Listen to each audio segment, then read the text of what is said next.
Buenos días a todas y a todos.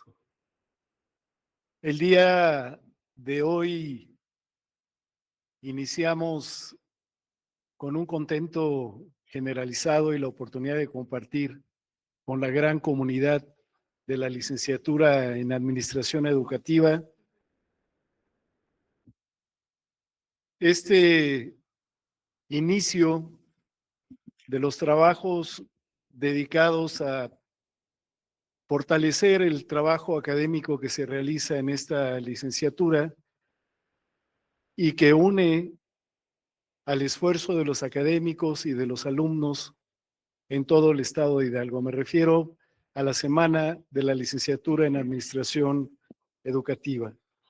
Para dar inicio a este importante trabajo, le doy la bienvenida que nos acompaña para efectos de la inauguración y quien ha estado muy cercana en esta planeación de las actividades semanales, a la doctora Marisol Vite Vargas, directora general de la Unidad 131 de la Universidad Pedagógica Nacional, a quien yo les pido que recibamos con el reconocimiento de siempre.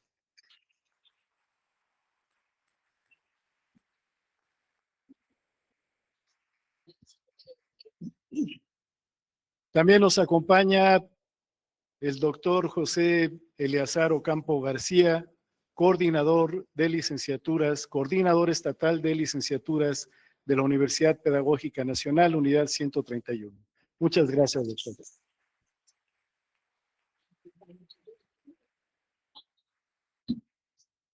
Con nuestro agradecimiento permanente al área de difusión y extensión de la cultura e informática de nuestra universidad que hacen posible que estemos conectados con nuestros hermanos de la comunidad universitaria en las diferentes sedes del Estado.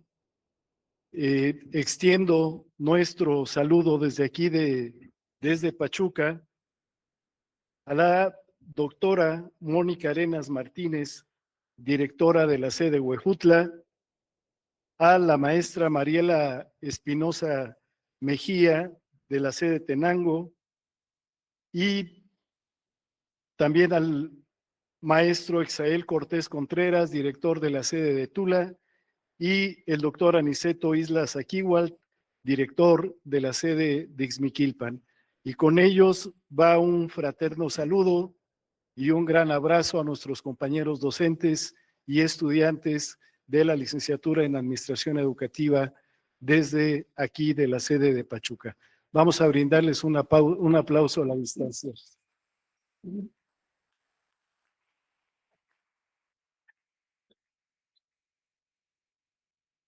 Con su presencia virtual seguimos haciendo comunidad en la universidad. También, por supuesto, mencionar que está transmitiéndose en vivo esta actividad y que, por supuesto, estaremos pendientes de los comentarios que nos hagan a través de las redes sociales. Después de este preámbulo y agradecido por la oportunidad de mirarnos juntos, los de la licenciatura en Administración Educativa, le cedo la palabra al doctor Eleazar Ocampo García.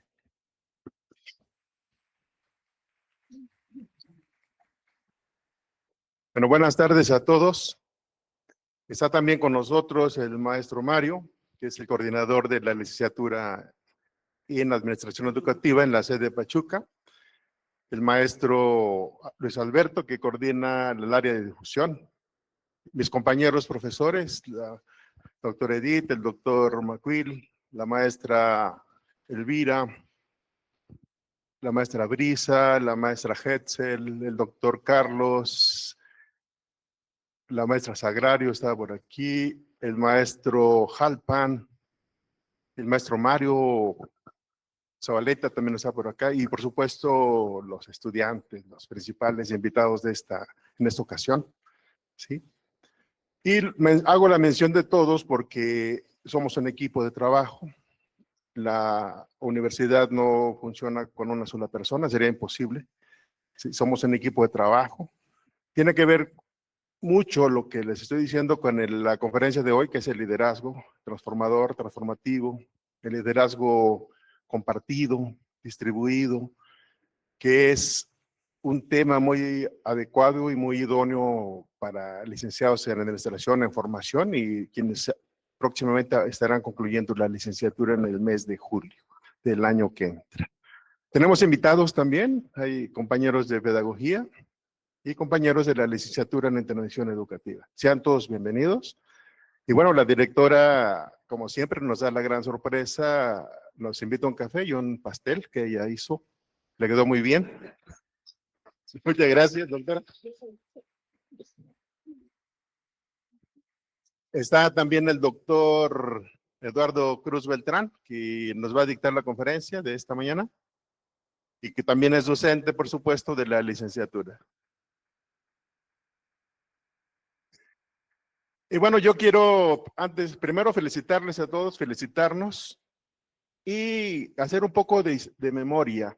Cuando la licenciatura se fundó en 2017, hace 8 años ya, ¿sí? Previo un estudio de factibilidad, nosotros desde ese entonces, con el director de ese entonces, ¿sí? Y hoy con la directora Marisol Lite Vargas, estamos convencidos que es una buena licenciatura, que es un programa académico que atiende necesidades sentidas del sector educativo, de la dirección de instituciones educativas, de la gestión, ¿sí? De la Contraloría, de los recursos humanos que tienen que ver con el buen funcionamiento de las actividades educativas de las instituciones, tanto privadas como públicas, y por supuesto del sistema educativo del Estado y del país. Es una licenciatura con esa mira, es una licenciatura global, no es una licenciatura local, sino global, nacional y por supuesto regional. Entonces, hace ya 8 años cuando iniciamos, lo recuerdo muy bien, ¿sí? Cuando iniciamos esta licenciatura con un grupo bastante nutrido, ya egresaron, muchos de ellos ya se encuentran laborando, ¿sí? Ya nos dejan esa experiencia como estudiantes y como licenciados en administración educativa.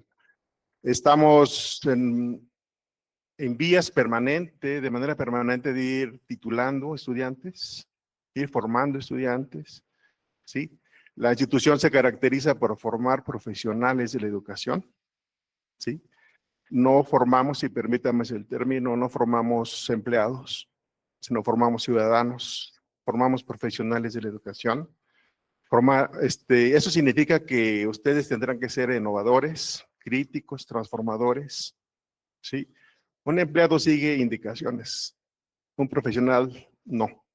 Genera trabajo, innova y transforma. Esa es una de las grandes diferencias.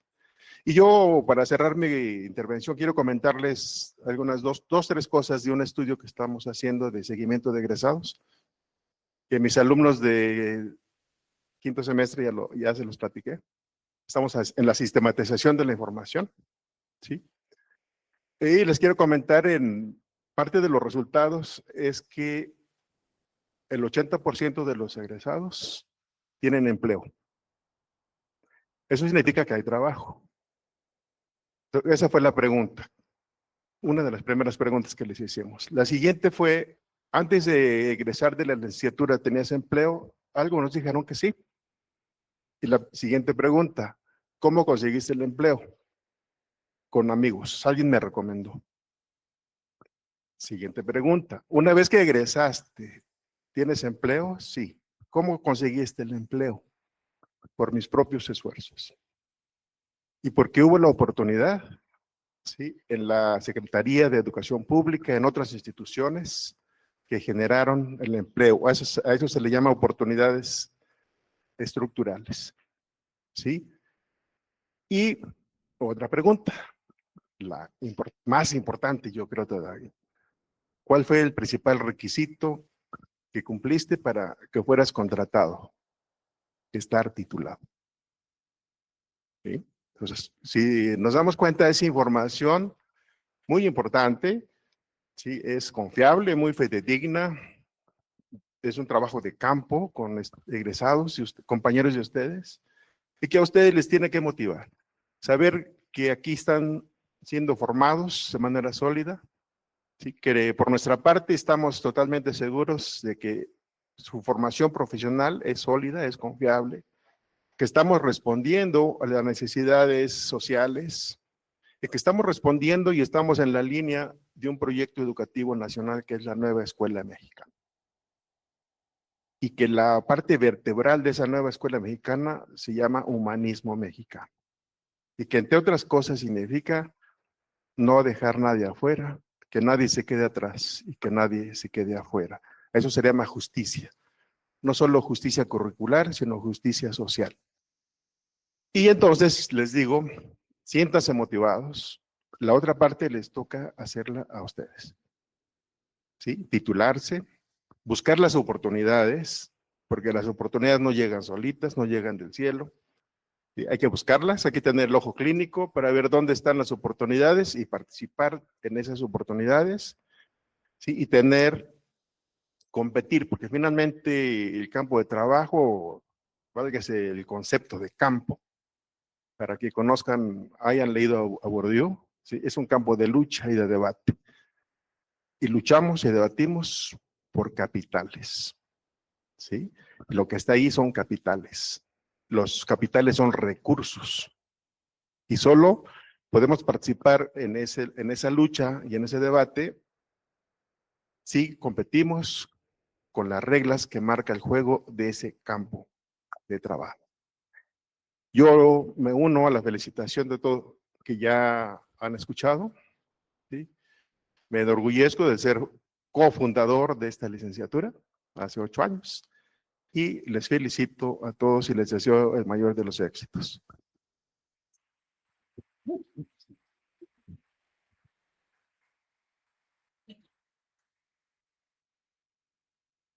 Muchas gracias, doctor. Quiero que me ayuden extendiendo nuestro aplauso también para reconocer la presencia del maestro José Juan, director de la sede de Jacala.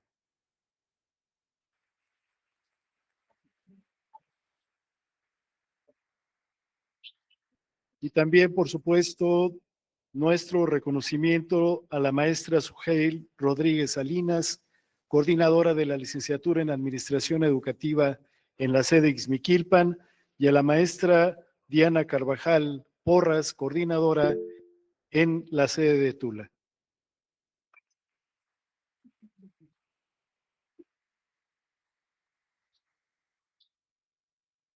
Y por supuesto, celebrar la presencia de nuestro ponente del día de hoy, el doctor Eduardo Cruz Beltrán. Muchas gracias, doctor.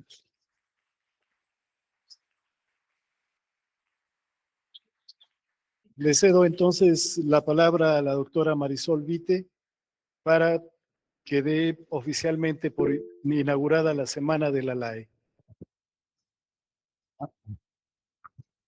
Bueno, pues nuevamente muy buenos días a todas, a todos. La verdad es que me da mucho gusto compartir con ustedes este momento tan emotivo, porque bueno, en primer lugar estamos celebrando el Día del Licenciado en Administración Educativa y con ello pues las actividades que se han organizado para fortalecer el perfil, como decía hace un rato, el perfil de egreso de estos profesionales de la educación. Y bueno, por supuesto, con mucho cariño, saludo a las y los directores de las sedes Huejutla, Jacala, Ixmiquilpan, Tenango, Tula, que están conectados con nosotros. La maestra Gris, directora de Tulancingo, tiene una actividad que no le permitió estar el día de hoy con nosotros, pero también le enviamos un saludo. Y por supuesto también a los coordinadores, al doctor Eleazar Ocampo García, coordinador estatal de licenciaturas, al maestro Mario Alberto Cuatepozzo Durán, coordinador de la licenciatura en Administración Educativa aquí en la sede Pachuca, a la maestra Verónica Suheil Rodríguez, que es coordinadora de la en Ixmiquilpan, y a la maestra Diana Carvajal Porras, coordinadora en la sede de Tula. Muchas gracias por estar aquí. Al personal académico, a los compañeros administrativos, al personal de informática y de difusión que hacen posible estas actividades y por supuesto con especial agradecimiento al doctor José Eduardo Cruz Beltrán, quien abrirá esta semana de actividades. A la distancia también le agradecemos al doctor Alfonso Torres Hernández, que será conferencista en el tercer día de actividades. También le agradecemos su disposición. Y bueno, pues esta semana está pensada como un espacio académico que representa una oportunidad invaluable para que podamos reflexionar, dialogar y compartir experiencias en torno a los grandes retos que enfrenta hoy la gestión y la administración de los sistemas educativos en nuestro país. Todo esto, materia de estudio en cada una de las asignaturas que ustedes cursan desde el primer semestre.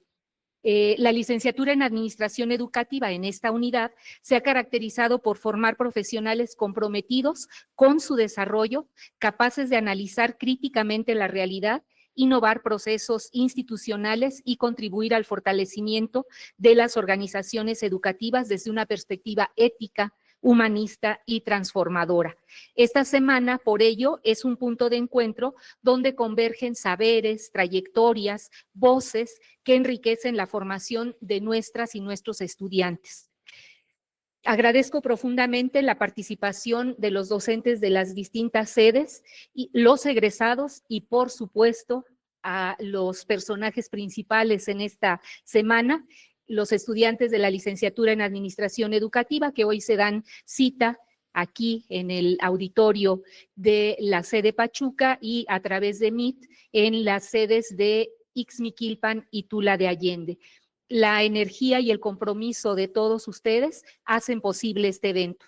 Es mi deseo que las conferencias y el foro que se contemplan en el programa de actividades sean una oportunidad para ampliar horizontes, cuestionar prácticas, proponer soluciones y fortalecer nuestra identidad como comunidad académica. Les invito a aprovechar cada espacio, a dialogar, a construir colectivamente y a seguir impulsando una educación más justa, pertinente y de calidad para todas y todos. Pues con enorme gusto, si me permiten,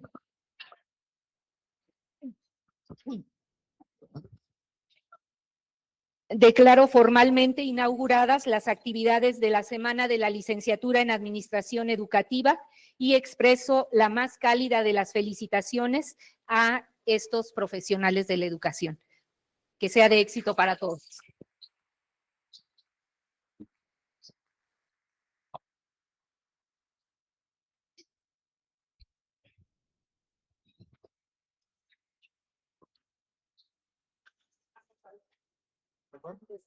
Sí.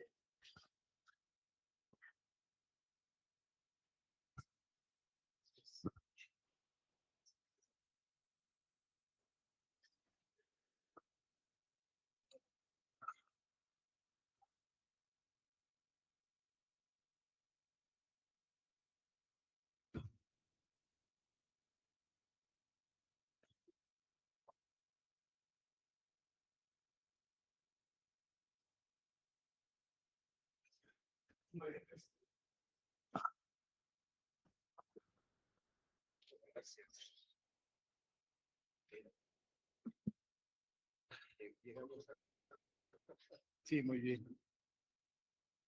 Vamos a dar inicio a la primera actividad contemplada de la semana, que es una conferencia, y para ello me voy a permitir leer una muy breve síntesis curricular, y me refiero a lo breve no por la extensión, sino porque me parece que no es justa con el reconocimiento que le tenemos que dar a la trayectoria del doctor Eduardo.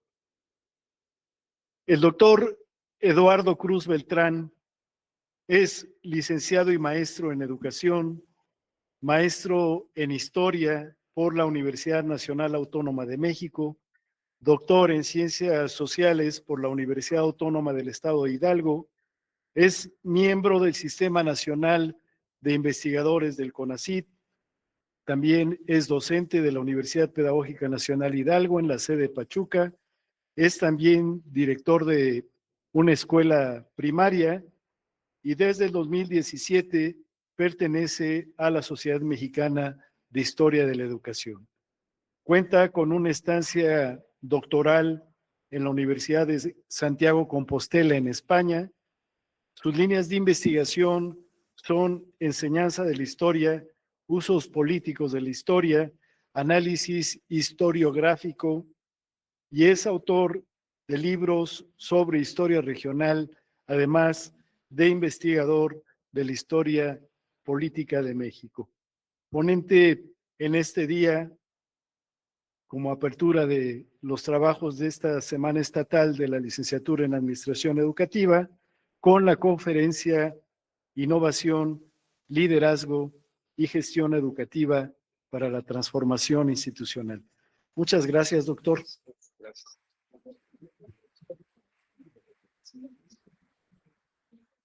Y no voy a permitir cederle el uso de la palabra.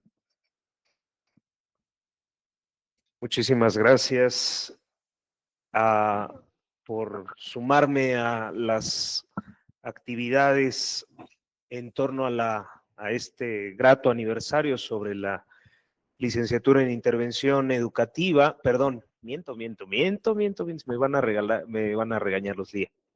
En administración educativa, porque también soy maestro ahí en ambas licenciaturas.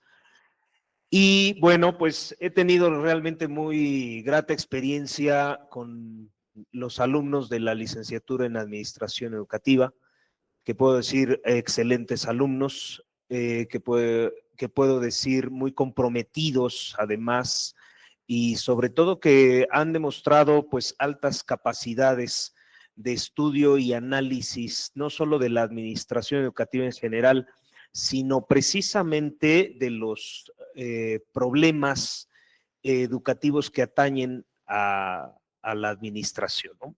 Revisaba yo, antes de comenzar, revisaba yo el perfil de egreso de la licenciatura en administración educativa, la LAE, y bueno, pues quiero empatarlo también con lo que comentaba la doctora Marisol hace unos momentos en torno a este estudio de los problemas del sistema, o bueno, de las situaciones, no solo problemas, ¿no?, sino de las situaciones que envuelven al sistema educativo de nuestro país.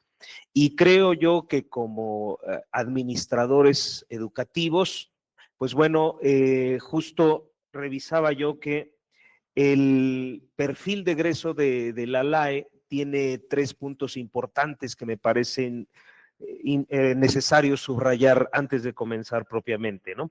Que es el de analizar, interpretar, intervenir en las instituciones y organizaciones, que es dar seguimiento y evaluación a las políticas educativas y proponer estrategias para hacer eficiente la gestión en el sistema educativo.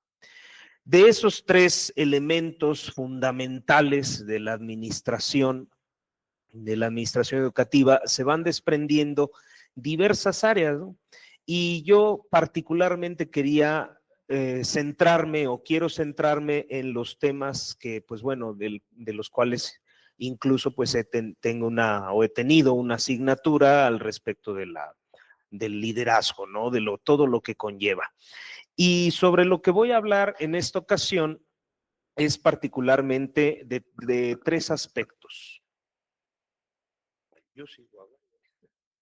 De 3 aspectos importantes, que cómo logramos empatar el tema de la gestión y cómo lo trascendemos hacia otro concepto que quiero subrayar, que he estado revisando yo al respecto. Muchísimas gracias. Que es el de gobierno educativo o gobernanza educativa, ¿no?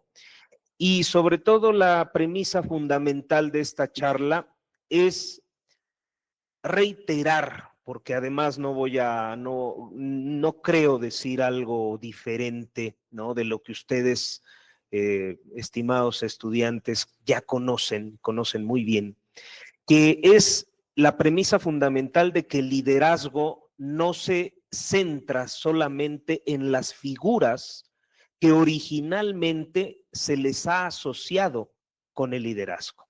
Esto es, que no solamente el liderazgo está enfocado en quien ejerce una función directiva, sino que casi cualquier actor del sistema educativo, de la comunidad educativa, pueden ejercer esas funciones.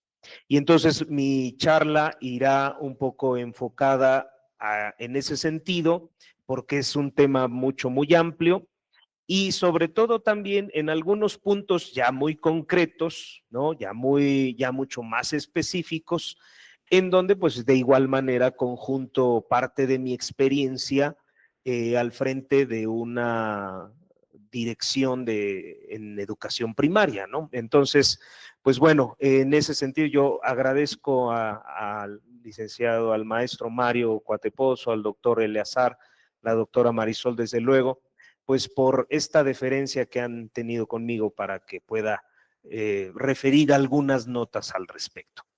Y bueno, quiero comenzar con una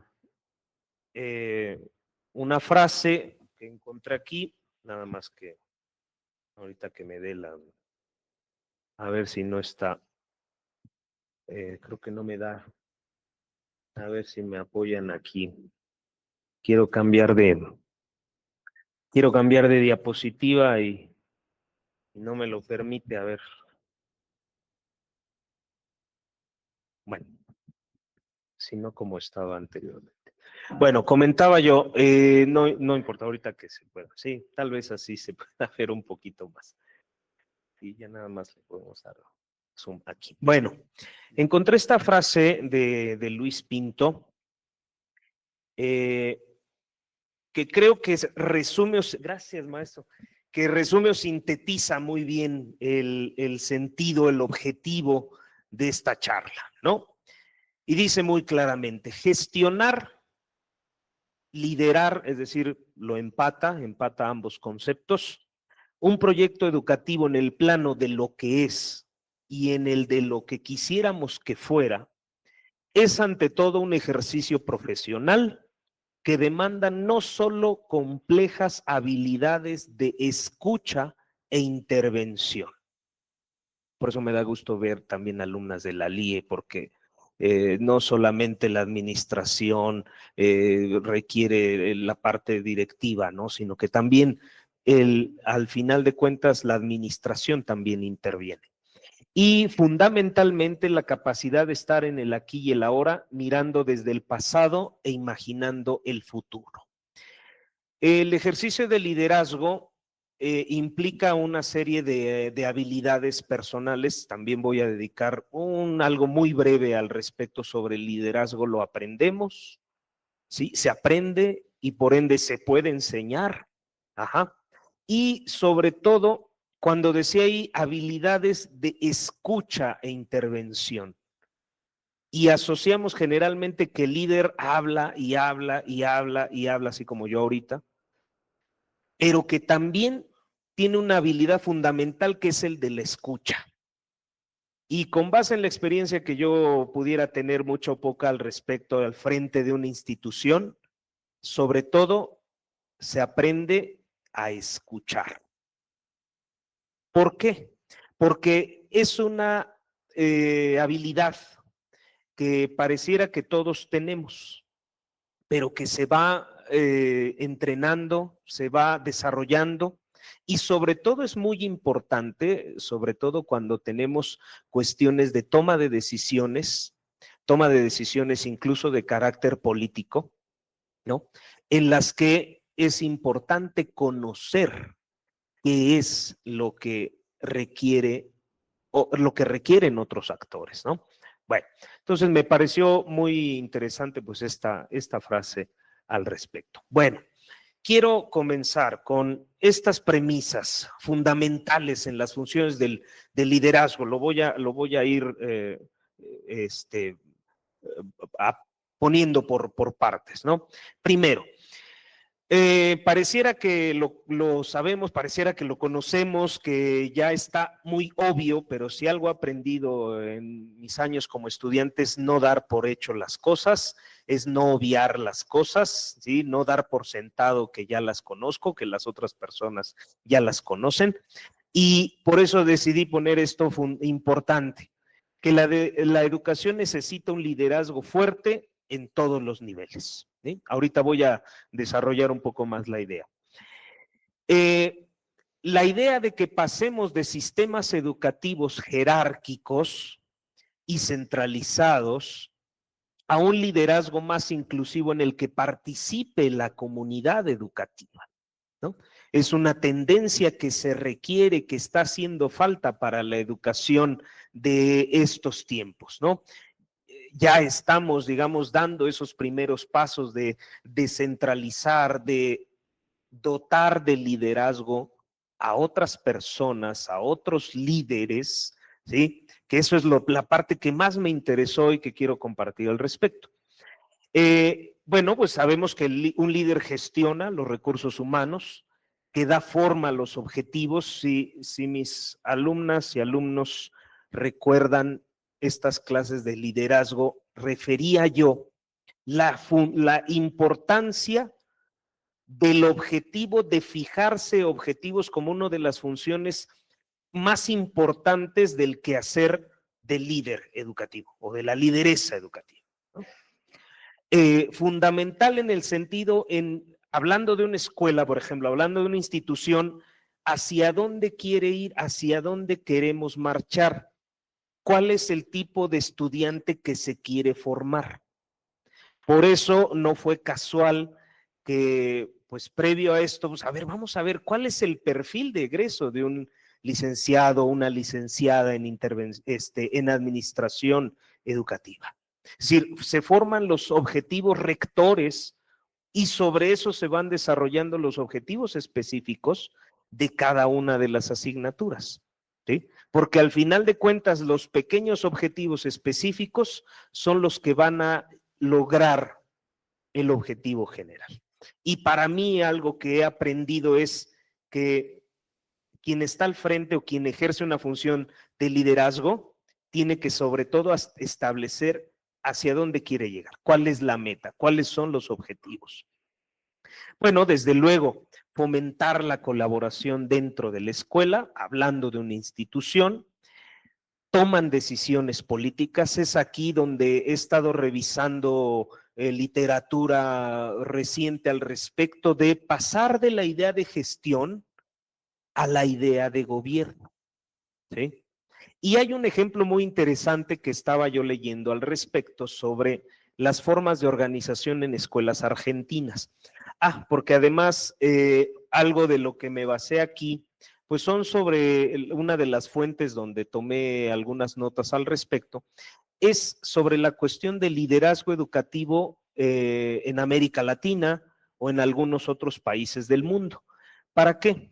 Primero, porque si algo también he referido a algo he encontrado, es que de pronto nos ensimismamos mucho en nuestro sistema educativo mexicano. Es cierto que pues es el inmediato y sobre el que tenemos que tener mayor incidencia. Sin embargo, si nosotros no tenemos algún estudio comparado o algún referente, ya sea teórico o metodológico, que nos refiera a cómo funcionan las instituciones educativas en otras partes del mundo, bueno, pues también corremos ciertos riesgos de encerrar únicamente nuestra perspectiva a la parte mexicana, ¿no? Entonces, de ahí que leía yo la toma de decisiones políticas en algunas escuelas de Buenos Aires, en donde dice que, por ejemplo, había ciertos directores de la provincia de Buenos Aires que qué hacían con esos recursos financieros que podían llegar a utilizar. Y decía que digamos, el testimonio de una directora que decía, bueno, estaba entre arreglar su oficina y dotar de mayor equipamiento a sus aulas de clase. Y evidentemente, si nos ponemos en el sentido de los objetivos, ¿qué era lo que le repercutía más a los objetivos de aprendizaje? A la colaboración dentro de la escuela, al liderazgo fuerte, arreglar su oficina o dotar del equipamiento necesario para el aprendizaje directo de sus estudiantes. Evidentemente era esa parte, ¿no? Y ahí me gustó ese ejemplo porque lo dijo de una manera en que era un ejemplo para ejemplificar, valga la redundancia, en que la gestión tiene que pasar o trascender ya al concepto de gobierno. Y en el gobierno, como ustedes saben, en los entes gubernamentales sobre todo, se toman decisiones. Y esas son decisiones de tipo político, ¿no? Generalmente asociamos la política con partidos políticos, pero no.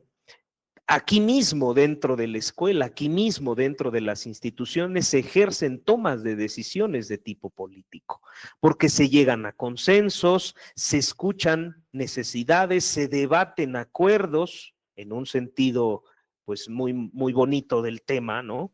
Y este tipo de cuestiones son las que generan que pensemos que en una escuela sobre todo se ejercen acciones de micropolítica y de microgobierno, donde se toman decisiones para qué, con un objetivo que es el de la colaboración y hacia los aprendizajes, como dice el título de la charla, pues hacia la transformación institucional.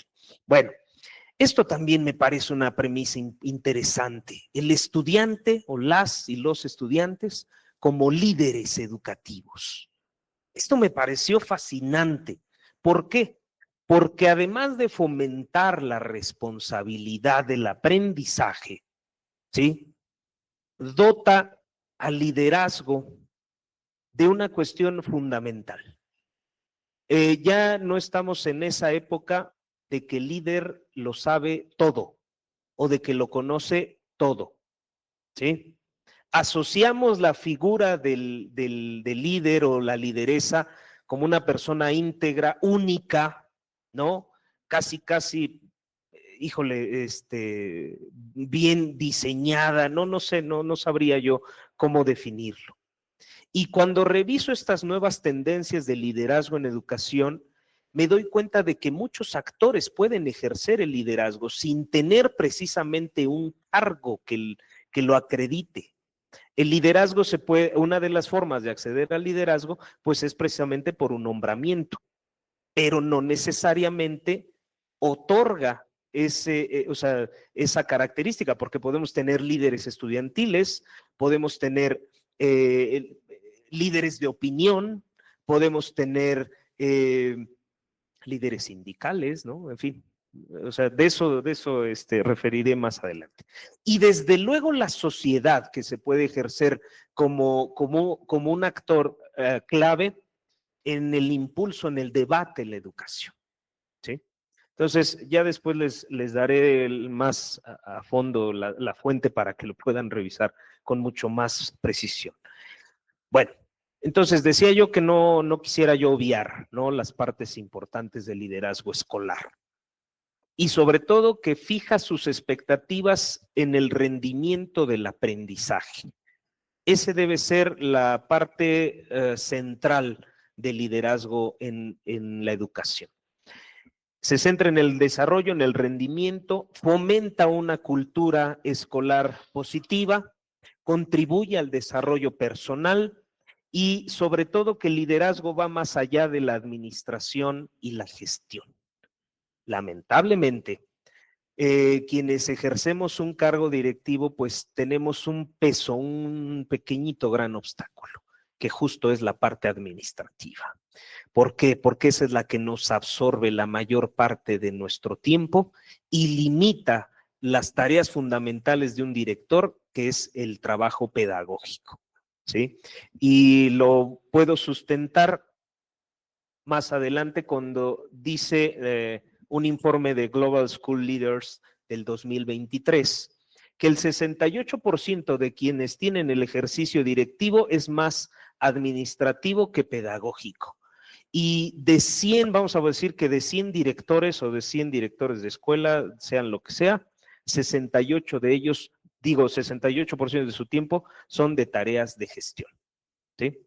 Entonces, bueno, ya ahí habrá algunas maneras, ¿no?, de reiterar que si el ejercicio de la gestión va enfocado al objetivo principal, que es el aprendizaje, bueno, entonces ya ahí irá determinando cuáles son las tareas que llevan a ese objetivo. Bueno, la toma de decisión está relacionada con el liderazgo. Los sistemas educativos deben conceder autonomía a varios actores, que es lo que estaba yo comentando al respecto. El liderazgo ya no puede ser ejercido por una sola persona o un solo grupo de personas, y que el liderazgo debe de tender a la parte colaborativa, ¿no? El líder es el que trabaja en colaboración, pero sobre todo, algo muy importante, forma líderes. Esto también es importante. El líder no forma, más que formar seguidores, forma a otros líderes, ¿sí? Y se va haciendo esta red importante, estos entornos de apoyo que fomentan tanto el crecimiento académico de los alumnos como su bienestar emocional. La nueva tendencia en educación básica, por lo menos, que es la que yo conozco, o educación primaria, que es la que conozco más todavía, es la importancia de la educación socioemocional. De veras, si yo no he hecho ningún estudio al respecto, pero puedo decir que uno de los principales desafíos que presenta la educación primaria o las familias en el país, quizá, habría que ver, puede ser un buen tema de estudio, en que cada vez nos enfrentamos más a familias de padres y madres separados. Este es un asunto, híjole, que preocupa a la administración que yo encabezo. ¿En qué sentido? En que primero la toma de decisiones en donde hacemos corresponsables a las familias es diversa. Primero, porque no tenemos una claridad de quién es el jefe de familia del alumno o la alumna en cuestión. ¿Por qué? Porque o tenemos una semana al papá, una semana a la mamá, otra mitad a la abuelita, otra mitad al tío, y esto lleva en mini problemáticas, o bueno, no sé si llamarlas mini, pero desafíos en cuanto a el rendimiento directo del aprendizaje. Papás que llegan tarde por los niños, que por ejemplo ahorita en la administración de vacunas que tengo ya en unos días, es que la mamá quedó de mandar la receta, la vacuna, la cartilla, pero es que no le tocaba esa semana y me tocaba a mí, en fin. Son ese tipo de problemáticas que me permito hacer este paréntesis porque son las que inciden o se relacionan directamente con el rendimiento académico de nuestros niños y de nuestras niñas. Y además yo lo que quiero al final de esta charla, pues es que ustedes con estas breves notas muy marginales, si ustedes quieren, pero que nos pueden dar ideas de futuros objetos de estudio, ¿sí? En donde la administración educativa, con base en sus objetivos o en su perfil de egreso, bien pueden ser estudiados. Y sobre todo porque, bueno, muchos de ustedes pues han tenido parte de sus prácticas profesionales pues en los ámbitos educativos directos, ¿no? Como pueden ser pues las escuelas o las dependencias de la Secretaría de Educación, en fin, y muchas otras. Bueno, ¿cuáles son las características o cómo se puede preparar a un liderazgo educativo? Bueno, y son varios temas sobre los que se pudiera abordar al respecto, ¿no? Primero, Colaboración entre el profesorado, equidad y diversidad, la observación de la enseñanza en el aula, teoría e investigación sobre el liderazgo. Hay una teoría al respecto que yo recomiendo mucho, que es la relación de la inteligencia emocional con el liderazgo. Es decir, el liderazgo ya no se basa solamente en las características técnicas, sino también en habilidades emocionales que se van adquiriendo a lo largo del tiempo. Políticas educativas nacionales y locales, críticas constructivas eficaces, diseño curricular, diseño del desarrollo profesional del profesorado, gestión de recursos humanos, gestión financiera y uso de datos. Gestión financiera, sobre todo. Miren, ustedes tienen ante sí, se los comentaba yo a mis alumnos en clase, decía yo, el LAE tiene la gran ventaja de que forma teóricamente y sobre todo en la parte práctica en cuestiones como estas. ¿Por qué? Porque a diferencia de muchos de nosotros, ¿sí? Tienen esa base fundamental para aprenderlo. ¿Por qué? Porque muchos aprenden sobre la práctica, ¿sí? Porque hay una parte interesante. El buen maestro no garantiza ser un buen director, ¿sí? Y ahorita lo veré con algunas estadísticas a nivel mundial que me parecen dignas de estudio, ¿no? La gestión financiera, sobre todo, la preparación básica en elementos como la observación en la enseñanza en el aula. Por eso es importante también que estudiantes de la LAE pues no se abandonen tanto del terreno práctico en las escuelas, porque es ahí donde se observan las micropolíticas a las que he hecho referencia. Ahí se observan esas relaciones de poder entre el profesorado, esas relaciones entre directivos, ¿sí? Entre las jerarquías como las supervisiones escolares o las jefaturas de sector. Estoy hablando del ámbito que conozco, ¿sí? Porque puede haber muchos otros, ¿no? Bueno, esta parte es importante y que considero también que es digna de que ustedes puedan interesarse en abordar esto con mayor profundidad que lo que yo hago ahorita. El liderazgo compartido.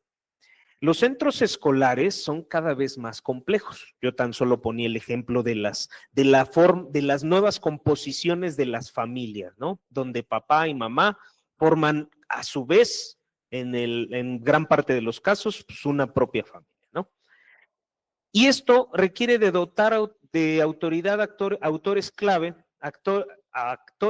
como estudiantes, como profesores, ¿no? Donde el profesor en sí mismo es un líder de aprendizaje. Los profesores son líderes en el aprendizaje, ¿sí? Y hay que dotar precisamente de mayor autoridad. Leía yo a Inga Engstbirst en un libro que se llama Controversias Educativas. Ella es una pedagoga sueca, de origen sueco, que decía, que le hacían la pregunta, bueno, ¿por qué se ha perdido ese respeto al profesorado? Y tiene mucho que ver con esto porque decía es que le están restando cada vez más la capacidad de que pueda tener autonomía y toma de decisiones, ¿sí? Y entonces los sistemas educativos hacen que el docente siga haciendo la función de ejecutor cuando en realidad él es parte de la propia conducción y la propia creación de aprendizaje, ¿no? Y bueno, también desde luego a las asociaciones de padres y madres de familias, ahora es asociaciones de padres de familia, así lo tenemos, APF, pero así como yo lo veo es padres, madres, o más bien sería asociación de madres de familia, porque generalmente las madres de familia son las que mayormente, por lo general, pues son las que más están ahí en la escuela, ¿no? Digamos, sí es común ver papás, ¿no? Padres de familia, varones, desde luego, pero pues la mayoría siguen siendo mamás, ¿no? Madres de familia, abuelitas, eso también ha sido también la participación de las abuelas, pues también ya hay una mayor presencia de ellas, ¿no? Por la misma dinámica, ¿no? Por la misma complejidad de la sociedad actualmente. Y entonces también es la importancia del liderazgo en los investigadores, en los medios de comunicación y en las empresas. Los investigadores también ejercen funciones de liderazgo, los medios de comunicación, algunos ejercen esas funciones, ¿sí? Y desde luego las empresas. Por ahí ya no me metí esa parte. El cine, así como lo vimos, también puede ejercer funciones de liderazgo para la consecución de aprendizajes, ¿no? Quienes somos amantes o gustosos del cine, pues también podemos ver la manera en que pueden influir con ciertas ideas. Bueno, vamos a esta parte. ¿Qué se exige de los líderes, de las lideresas en el futuro al respecto a la educación? Bueno, primero, se suele denegarse la responsabilidad de las reformas a quienes deben llevarlas a cabo. ¿Quiénes las llevamos a cabo? Pues los maestros, ¿no? Los docentes, ¿sí? En el ámbito institucional, en las escuelas, ¿sí? Y a ellos son a quienes generalmente nosotros tenemos pues esa responsabilidad. Les decía yo que le preguntaban a una directora en Buenos Aires, Argentina, y le decían, a ver, dígame, señorita directora o maestra directora, ¿qué hace cuando una reforma educativa no es, si usted tiene la capacidad de ponerla o no en marcha en su centro educativo? Vaya pregunta. Es como si a mí me preguntaran si yo ejercería la nueva escuela mexicana en mi institución, ¿sí? O si una política macro la bajaría, como suele decirse coloquialmente, a la parte más importante del sistema educativo, que es la escuela. Decía o se respondía con un dejo de reflexión, no es tanto mis consideraciones, antes de responder la pregunta, habría que responder otras de carácter personal. ¿Es por mi ideología? ¿Son por mis consideraciones personales que no la pondría en marcha? ¿O es porque efectivamente no habría manera de que ésta pueda desarrollar el objetivo que yo me he propuesto? ¿Sí? Respondidas esas preguntas, podemos determinar en qué medida una reforma educativa, una política educativa, ustedes que son analistas de ella, podemos determinar que todas son objeto de un sinfín de interpretaciones y que cada escuela o que cada institución la va a adoptar de acuerdo con las necesidades y que si ésta cumple, ¿sí? Si ésta cumple con lo que se está planteando, con los objetivos mismos de la escuela, adelante, ¿no? Bueno, ya después les daré el título de este trabajo. Bueno, los líderes, la carencia de la capacidad necesaria para garantizar una aplicación eficaz, ¿no? Trascender de esa parte para garantizar en donde se le dote, vuelvo a repetir, vuelvo a insistir, en la necesidad de dotar de mayor autoridad a diversos actores. Los líderes del sistema deben ser líderes pedagógicos. Traigo por aquí al respecto una notita de varios ministros en el país, en el mundo. Imaginémonos 100 ministros de educación, aquí les llamaríamos secretarios. De acuerdo con informe de la UNESCO, 23 de cada 100 tuvieron una experiencia docente mínima, ¿sí? Mínima. 100.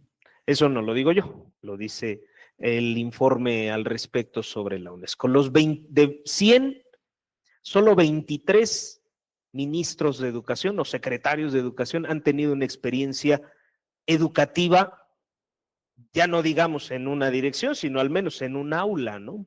Por decirlo así. Entonces hay una necesidad de formar líderes o lideresas educativos en el ámbito educativo, es decir, que no se desaparte, ¿no? Porque luego también esto hace que siga manteniéndose esa parte de la jerarquía, del sistema educativo jerárquico exclusivamente. Y bueno, decir que los funcionarios no son electos para ejercer, sino que son nombramientos directos, ¿sí?, de las autoridades, ¿no? En ese sentido. Esto significa, ¿esto en qué se traduce? En un bajo porcentaje en formación de planificación y gestión. En conclusión, el líder debe formarse para tal, ¿sí? El liderazgo implica formación, porque había todavía por ahí un debate en que si el líder nace o se hace, ¿no? Se desarrolla, se va desarrollando. Hay habilidades, por supuesto, que se van adquiriendo, ¿no? Sin embargo, se requiere de una formación muy específica en aspectos como la planificación o la gestión. Y bueno, la influencia política también en la dotación de personal dificulta un liderazgo eficaz a nivel de sistema, ¿sí? Esto también hay cuestiones políticas que median, ¿no?, en la elección, en la selección de los líderes educativos. Bueno, son algunos de los desafíos de liderazgo en el futuro, ¿no?, para que puedan funcionar como un tema. Bueno, el liderazgo político en educación. Primero, la motivación política es el motor del desarrollo de los sistemas. Los gobiernos utilizan la educación para promover visiones determinadas de ciudadanía e identidad nacional. A mí que me gusta mucho esta onda, porque pues además es lo que estudio como línea de investigación, la manera en cómo influye los libros de texto gratuitos que llevo estudiándolos pues, durante muchos años. Aquí estudié mi maestría en educación, fue aquí, y ese fue el tema, ¿no?, sobre cómo los libros de texto gratuitos en México están mediados por ciertas posiciones ideológicas que luego trascienden en posiciones curriculares y que luego trascienden en la influencia que tiene sobre la ciudadanía y en las formas de concebir la propia historia política de nuestro país, ¿no? Recientemente publiqué un estudio donde aseguro que no hay, a pesar de esos embates que se le han hecho a los libros de texto, no hay ni marxismo, ni hay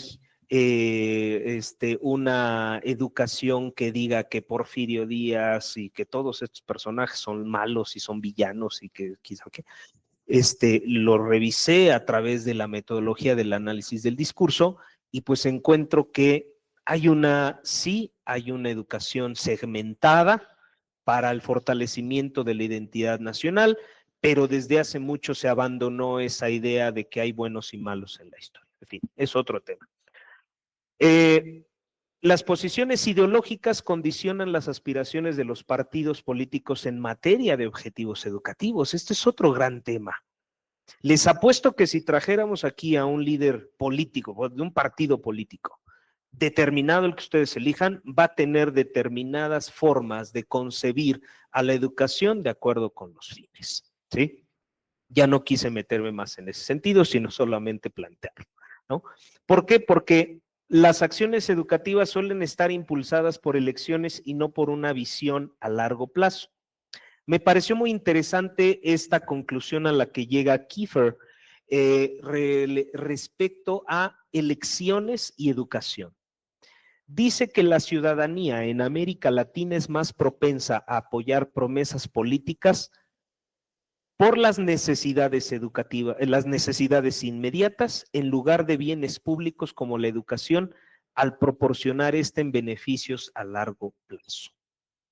La educación no es algo palpable en la inmediatez, ¿sí?, sino que tiene la proporción de los beneficios que son a largo plazo cuando son materia de elecciones y sobre todo con elecciones competidas, ¿sí? Los ciudadanos, las ciudadanas prefieren hacer la transacción por lo inmediato, ¿sí? Esto que se traduce sobre todo en obra pública. Tengo la posibilidad o la fortuna, no, la desventaja, no sé, de conocer o ser compañero, amigo, conocido de presidentes municipales actualmente, y veo que precisamente la parte inmediata es la que priva más sobre los objetivos a largo plazo, ¿no? Entonces, bueno, yo lo dejo como un tema fundamental que pudiéramos entender, ¿no? Y sobre todo también otra cosa que se arroja en ese informe UNESCO es que los secretarios de educación hacen frente a múltiples exigencias durante breves mandatos, ¿sí? Recordemos, si quisiéramos entender, si ustedes quisieran entender tan solo la trayectoria de los secretarios de educación pública en México, sobre todo en los sexenios después del 2010 para acá o del 2000 para acá, muchos no terminaron su periodo, ¿sí? Se fueron de candidatos a otra casa o renunciaron, en fin. Y esto también, de acuerdo con este informe, limita el desarrollo de las políticas educativas a largo plazo. Solamente tenemos registrada una en México, si estoy mal me corregirán, que es el de Jaime Torres Bodet, que estuvo en dos administraciones como secretario de Educación Pública en México, ¿sí? Y lanzó un famoso plan llamado de 11 años, es decir, que trascendiera el sexenio que él tenía, ¿no? En fin, recordaremos que varios secretarios de educación pues han desfilado y esto se reporta en la incidencia directa en los objetivos de aprendizaje o bien en la implementación de reformas. Bueno, tenemos otro actor que yo no hablo del mexicano, del sindicalismo mexicano, sino que preferí ver qué había en otros lugares para no herir susceptibilidades al respecto, ¿no? Y veía yo que en Ecuador, países latinoamericanos como Ecuador, Chile o México, hay una incidencia directa del sindicalismo magisterial en la toma de decisiones educativas, ya sea que las incentiven o las rechacen, ¿sí? Y estos tres países latinoamericanos pues son ejemplo de ellos, ¿no? De ello. Dice que 37% de los gobiernos de 128 países aseguran consultar a los sindicatos docentes para la toma de decisiones respecto a la educación. Es decir, se les considera, ¿no?, al profesorado, ¿sí? Habría que ver, ahí sería un cuestionamiento, habría que ver en qué medida, si es en la consecución del logro educativo o es en la consecución política, ¿no? Insisto, son elementos que estoy dejando pues a los que no podemos responder en un par de minutos, ¿no? Sino que son elementos, sobre todo, algo que me interesaba al preparar esta charla, pues era sobre todo darles a ustedes como ciertos destellos, ¿no?, temáticos que ustedes pudieran abordar con mayor profundidad. Y bueno, otros ejemplos como el finlandés, donde dice una relación de colaboración y apoyo entre gobierno y sindicatos, tienen más probabilidad de satisfacción laboral, ¿no? Bueno, habría que considerar también las especificaciones de tipo cultural, político, económico de cada uno de estos países que mencionamos, ¿no? Ya que, por ejemplo, en Túnez o Indonesia, pues han tenido efectos contrarios. Y en países como Brasil, Colombia, Costa de Marfil, Ghana, Malasia, República de Corea y Suiza, se han apoyado en los sindicatos para la mejora de la evaluación formativa en el aula. ¿Por qué la evaluación formativa? Porque dentro de las nuevas reformas que se han hecho a la educación se ha privilegiado esta. La evaluación formativa es la que se revisa a lo largo de un determinado periodo, a diferencia de la evaluación formativa, que es cuando se determina una calificación, por así decirlo, una evaluación final, ¿no? Entonces, a mí me parece muy interesante también determinar que el sindicalismo, con todos los asegúnes que pudiéramos ponerles, ¿sí?, han formado parte, tan solo aquí en nuestro país o en Latinoamérica, pues del sistema educativo, ¿no?, con los cuestionamientos o debates que pudiéramos tener al respecto. Bien, pasamos a esta otra gran parte, ¿no?, fundamental, que yo quería aterrizarla en cosas muy concretas, que al final de cuentas pues también son de interés porque repercuten directamente en las actividades escolares. ¿Qué hacer para la transformación institucional? Primero, como ustedes bien lo saben, como ha sido una marca fundamental en nuestro quehacer educativo en la Universidad Pedagógica Nacional Hidalgo, la importancia de los diagnósticos como ejes sustanciales para poder entender o como acercamientos para poder entender las problemáticas educativas o los temas educativos, ¿no? Y bueno, aquí a manera de diagnóstico precisamente, pues algunas ideas al respecto. A escala mundial, 58% de los alumnos del alumnado alcanza el nivel mínimo de competencia en lectura y el 44% en matemáticas al final de la educación primaria, ¿no? No es algo, digamos, que nos sea ajeno estas cifras, ¿no? En 2023, es decir, hace 2 años, un total de 251 millones de niños, niñas y jóvenes seguían sin estar escolarizados. La tasa de escolarización subió apenas un 1% respecto al 2023, es decir, todavía hay niñas, niños sin estar escolarizados, ¿sí? Y aquí puedo decir, por lo menos aquí en nuestro contexto directo de Pachuca, los hay, ¿sí? Los hay, ¿vale? La tasa de finalización de la enseñanza primaria aumentó del 85 al 88%, es decir, 3.1 porcentuales entre 2015 y 2023. Bueno, sabemos que esta idea de cobertura educativa, que fue una política educativa fundamental, sobre todo durante los años 90, pues bueno, aún está en esa parte, ¿no? Aún está en agenda pendiente la cobertura, ¿no? Lograr la cobertura educativa, tan solo o sea, ya no digamos del nivel educativo en general, sino en los diversos niveles educativos, ¿no? En los que se compone el sistema. Y luego los niveles de resultados de aprendizaje de los adolescentes, las y los adolescentes, bajaron en lectura y sobre todo en matemáticas entre 2018 y 2022. Hay una parte de este informe también reportó la ansiedad matemática. La ansiedad matemática, como lo definen algunos autores, es apenas un tema de estudio, que es la asignatura que más reporta aumento en los niveles de ansiedad entre nuestros estudiantes, ¿sí? La ansiedad matemática, revísenlo, lo pueden revisar con algunos artículos ahí en la red, ansiedad matemática, para que les arroje más información al respecto, ¿no? Bueno, es la asignatura que más reporta niveles de ansiedad.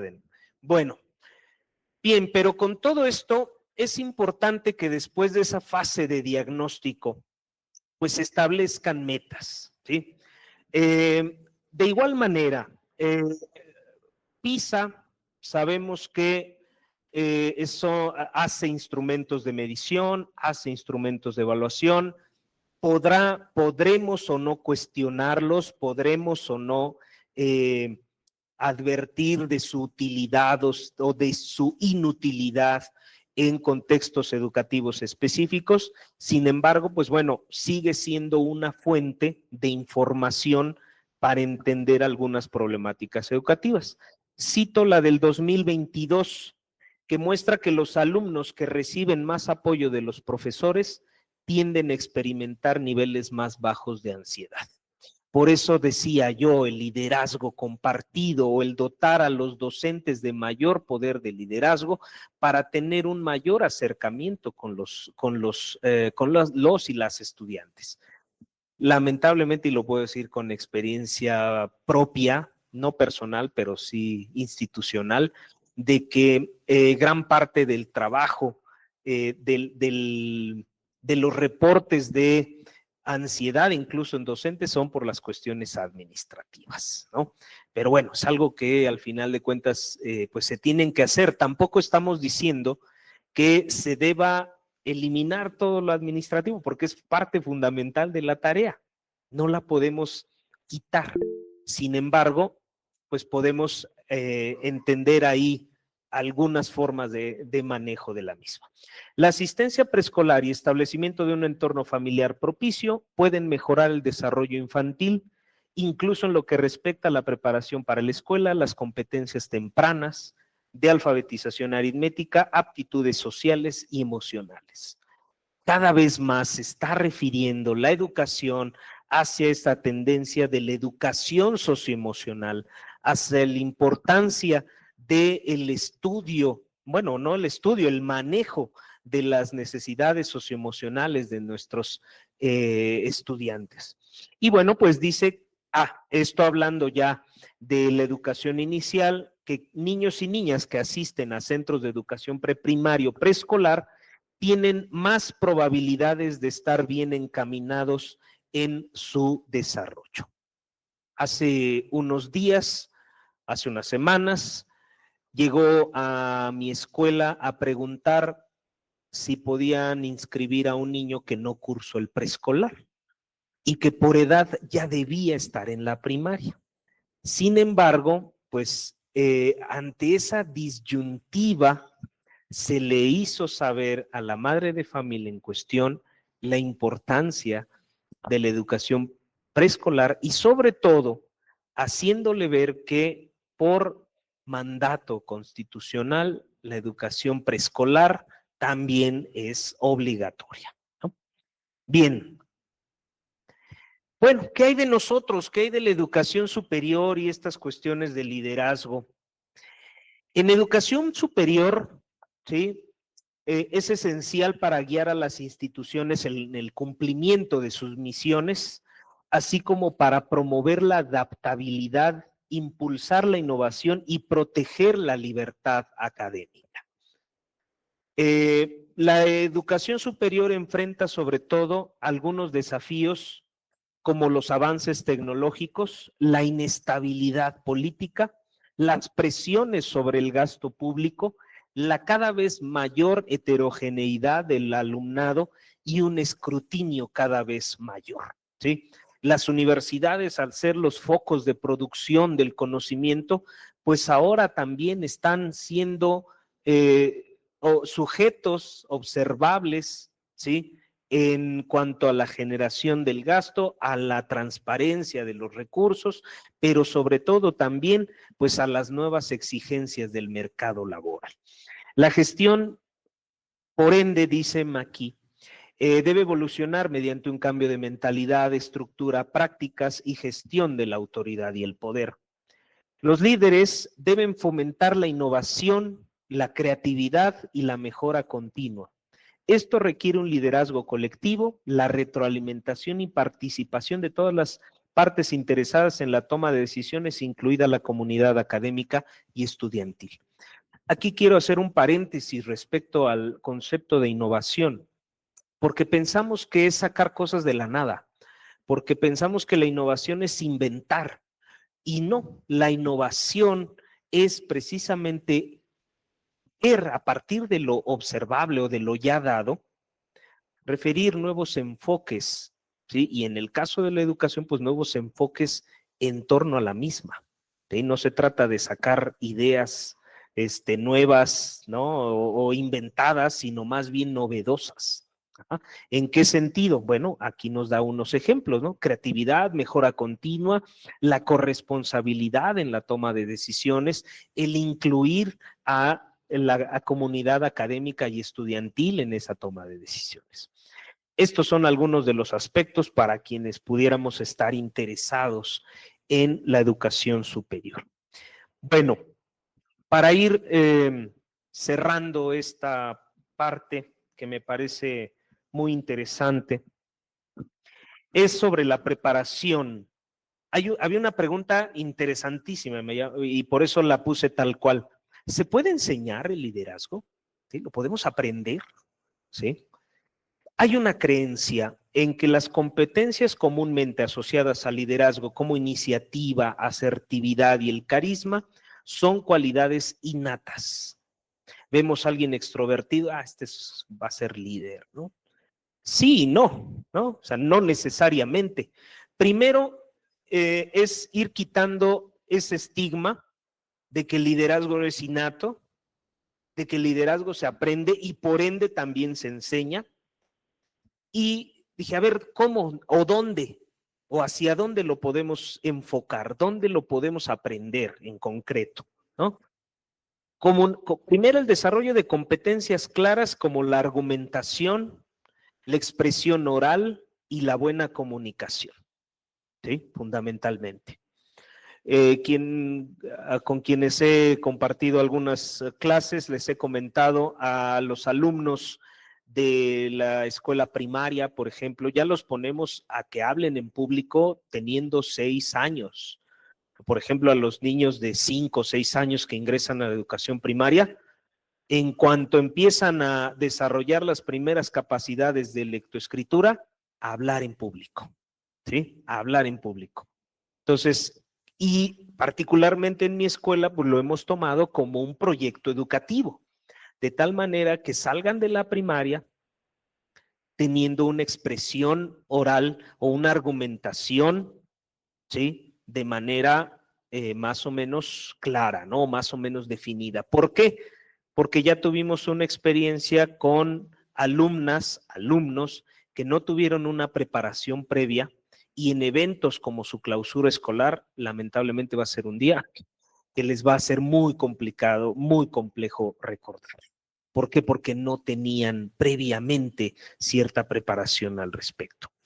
Rasgos de la personalidad como concienciación, estabilidad emocional, extraversión, agradabilidad y la apertura a la experiencia. ¿El liderazgo se aprende? Bueno, ya que dijimos que sí, ¿cómo y dónde?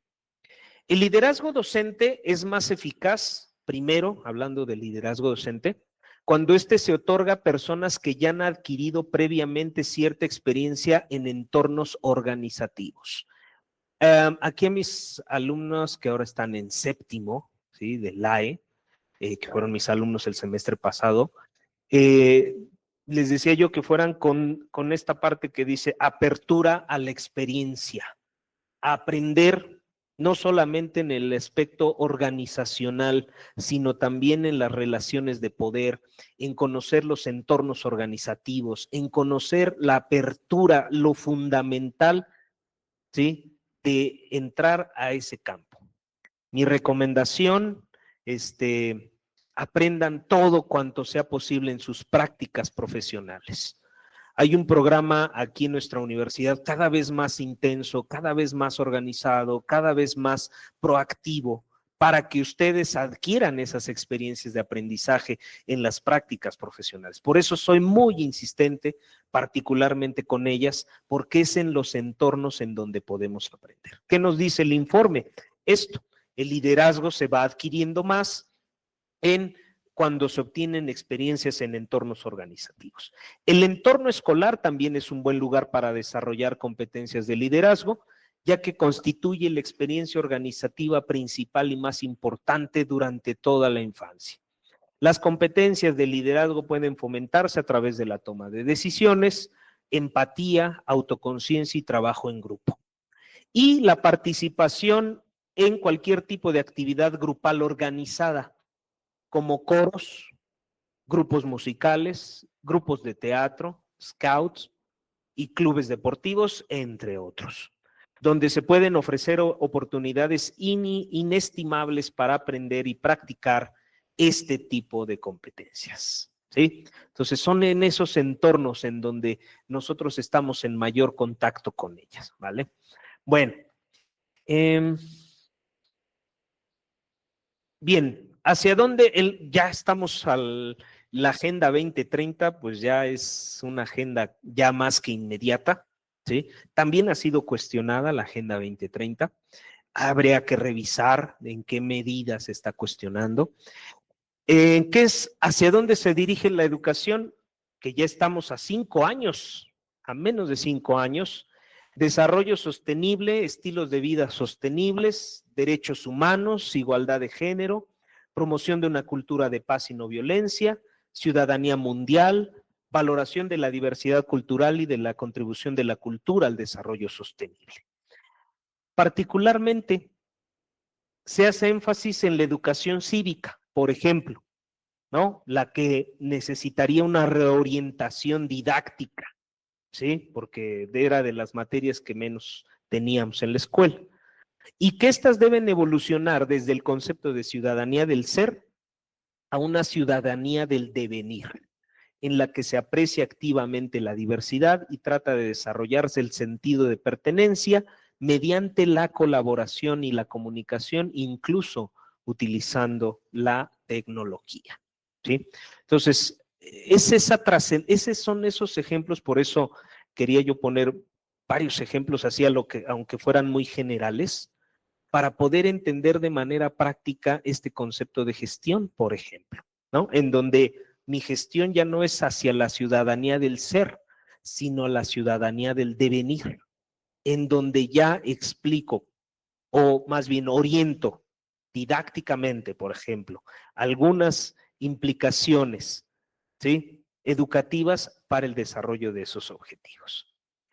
Bueno, esto ya es como un extra, la instalación educativa como otro rubro de la gestión, en donde se insta a la construcción o a la adecuación de instalaciones educativas que tomen en cuenta las necesidades del alumnado, personas con discapacidad, diferencias de género y que ofrezcan entornos de aprendizaje seguros, no violentos, inclusivos y eficaces para todos. Y bueno, pues ya las cuestiones prácticas como conectividad a internet, agua potable, bienestar nutricional y escuelas con mayor resiliencia ante catástrofes meteorológicas. Ya esas ya nos alcanzaron aquí en el estado de Hidalgo, ¿no? Y bueno, pues el desarrollo de un plan de gestión para poder reconocer o qué hacer con esos embates.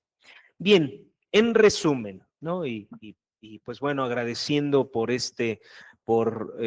a todos ustedes por su atención, que en la educación existe coexistencia, bueno, hay una coexistencia de fuerzas y por tanto se derriba el mito del liderazgo que lo puede o lo sabe todo. Quienes estamos en una función directiva ni lo sabemos todo, ni lo podemos todo, ¿sí? Porque a veces todo el peso lo carga hacia el que está al frente o el que encabeza. Y de ahí la importancia de trascender del concepto gestión a gobierno educativo, y el gobierno educativo debe estar orientado particularmente a la actividad pedagógica. Y bueno, pues cierro con esta frase de Meirieu en una carta a un joven profesor que dice: no hay que perderse en los delirios organizativos, sino que hay que entregarse a proyectos que apoyan nuestro deseo de enseñar. Y estas son algunas referencias para que puedan ser consultadas y muchísimas gracias.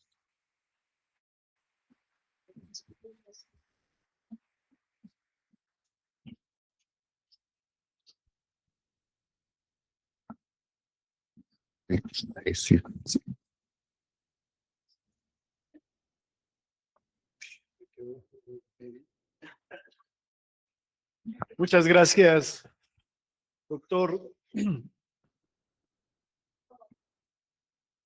Haríamos un espacio para considerar preguntas, si así nos das la oportunidad. Y me gustaría pedirles que en primera instancia pudiéramos atender la solicitud de la plataforma, porque hay una mano levantada.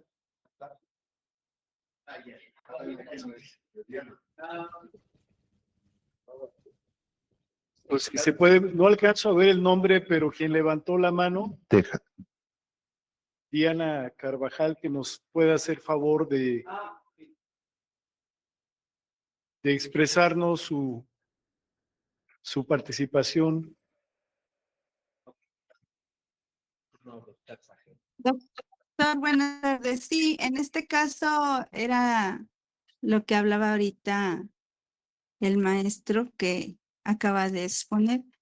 Es acerca de que, pues sí, los chicos, con lo que él les puso de la experiencia que tienen en la vida escolar, tienen que que afrontar varias situaciones como las que él señalaba, pero también por el lado de la iniciativa privada, también yo les comentaba a los alumnitos de la UPNC de Tula que también ellos tienen que enfrentar algunas situaciones como las prestaciones que se llegan a prestar, incluso algunos de ellos que están laborando informalmente, ¿no? Ellos no, en varios negocios ahí en Tula, no dan lo que es la prestación de la seguridad social, que es algo obligatorio, ¿no? Y son varias cosas que también se enfrentan, tanto lo que es en la educación pública como también en la iniciativa privada. Entonces, tienen que ellos tener herramientas para que afronten estas situaciones. Y nosotros estamos pues para igual encaminarlos.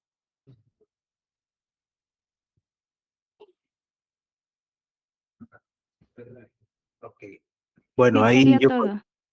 gracias, gracias, maestra. Yo ahí sí consideraría la importancia, justo anoté esto del dotar de herramientas, ¿no? Y vuelvo a la parte en la que soy muy insistente en cuanto al establecimiento de objetivos. Recordemos que una de las partes fundamentales de la educación superior, independientemente de cuál sea la carrera que se tenga, pues bueno, tiene que dotar de herramientas de preparación para la vida y sobre todo para los entornos laborales, ¿no?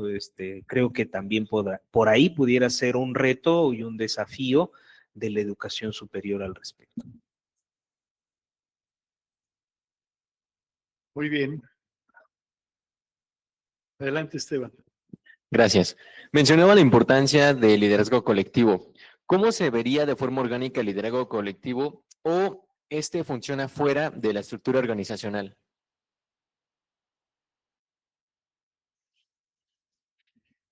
Bueno, espero responder la pregunta porque creo que también seguimos teniendo, como lo decía yo al principio, una organización jerárquica todavía y que, bueno, podemos decir que ya hay un planteamiento cada vez más abierto para que existan estas nuevas formas de liderazgo compartido, ¿no? Donde los líderes sean, no diría los líderes sean compartidos, sino más bien que el liderazgo se empiece a diseminar, ¿no? En otros actores. Decían la iniciativa privada, efectivamente, los medios de comunicación, la prensa, que pudieran ser también elementos. No la podría yo considerar aislada del sistema, sino que al final tendría que estar dentro y nosotros pues, pudiéramos aprender a hacerlo, ¿no? Aquí desde nuestro entorno inmediato.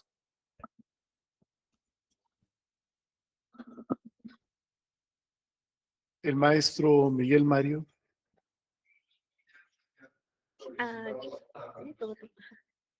Gracias, maestro. Bueno, según lo que mencionó con respecto al porcentaje mostrado por parte de la UNESCO en relación de que no se están teniendo líderes formados en el sentido educativo, ¿qué mecanismos propondría para garantizar que los puestos de liderazgo educativo se asignen por mérito y formación y no solo por criterios, pues hasta cierto punto partidistas, como lo mencionaba, por designación? Sí, justo. Algunos países, sobre todo los de Europa, ese tengo el dato porque sí lo revisé por acá, exigen además una certificación y una formación continua, o sea, una formación tanto previa como continua, pero es un reto. Es un reto porque, ¿qué nos dicen las estadísticas? El trabajo administrativo es el que ocupa la mayor parte del tiempo. ¿Qué están haciendo algunos países de Europa? Me parece que Alemania, en cuanto a exigir la certificación de todos aquellos que ocupan el Ministerio de Educación digamos, en esos países, más allá que es de decisión política. Tan solo comento aquí, el 21%, fíjense, tan solo el 21% de la tasa de despido docente ha sido por motivos políticos en el mundo. Entonces, sigue teniendo una influencia muy fuerte la toma de decisiones políticas al respecto de la educación. Maestro, por favor.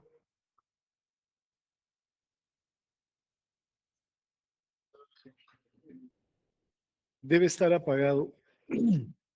Ahora sí. Qué diferencia. En primer lugar, tengo que celebrar rabiosamente el cumpleaños del programa por lo amable y lo acogedor y lo delicioso del recibimiento, no tanto del sabor del pastel, sino que es una acción que me parece que es un excelente reflejo de una actitud de una administración amorosa.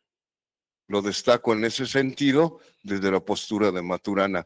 Entonces felicito el aniversario y felicito no sé si es una contextualización, pero yo creo que es un ambiente muy de la universidad, con todo el rigor académico y escanciado con una rebanada de pastel. Carajo, es una delicia. Mis respetos y muchas gracias. Doctor, de todo lo que has comentado, que como siempre te escucho y me cautivan tus argumentos con esto de la argumentación, digo, no es la postura personal, somos cuates, pero aquí el peso de los argumentos. Te has referido a la evaluación. Te has referido a la evaluación por tiempo. A mí me llama mucho la atención, y yo sé que a ti también, la evaluación por los actores. Aquí me refiero a la evaluación incluyendo a los actores, porque desde mi muy ligera lectura de la NEM, estamos en el asunto de trabajar comunidad de aprendizaje. Esto es verdaderamente latigazos a la inercia institucional, porque resulta que ahora tengo que administrar y planear no solo sobre objetivos, no solo sobre intenciones, sino sobre el devenir. Nos coloca en una posmodernidad muy exigente. Entonces me regreso, las formas de evaluación, la actual crisis que, por ejemplo, actualmente tiene básica, todavía no manejo muy bien lo de las fases, no me vaya yo a ir a otra, pero la evaluación tiene que ver con la gestión. La gestión va a cambiar formas de evaluación. La crisis actual, y tú lo sabes, con la famosa boleta de calificación y la bienvenida, es que recibimos un instrumento nuevo, con criterios nuevos de evaluación, y los queremos forzar por inercias institucionales a registros en la boleta de calificación que no corresponden al diseño y al origen del documento. Entonces, en ese sentido, va un poco mi pregunta. Celebro con todo gusto que destacas que no hay que inventar el hilo negro, nomás hay que saberlo usar. Entonces, con esto, bueno, hay otras preguntas, pero ya lo platicaremos, la oralidad. Y una invitación que quiero hacer, ya que me dieron uso de la voz y yo soy así, me gusta interpelar.